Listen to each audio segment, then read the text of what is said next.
სადღესასწაულო გარემო და შობა ახალი წლისთვის მიძღვნილი საკონცერტო ნომრები. ასე შეზღუდული შესაძლებლობების მქონე პირებმა ღონისძიება მოაწყეს. მათ ლექსები, სიმღერები და მინისცენები სტუმრების წინაშე წარმოადგინეს. ცენტრის 6 აღსაზრდელი ღონისძიებისთვის დაახლოებით 2 კვირის განმავლობაში ემზადებოდა. საკუთარი შესაძლებლობების წარმოსადგენად მათ არტ-თერაპიის პედაგოგები და მოხალისეები დაეხმარნენ. სოფელ არელის შეზღუდული შესაძლებლობების მქონე პირთა რეაბილიტაციის ცენტრი 2 წელია არსებობს. კვირაში 3 დღის განმავლობაში აქ აღსაზრდელები სხვადასხვა ხელსაქმეს სწავლობენ. დღესვე ბენეფიციარებმა ნახატები, თექის, დეკოპაჟის, ბატიკისა და პლასტილინით გაკეთებული დეკორაციული ნივთების გამოფენა მოაწყეს.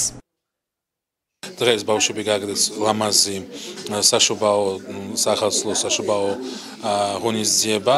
ეს არის მართლაც დიდი ნამდვილი გახსნა საზოგადოებაში.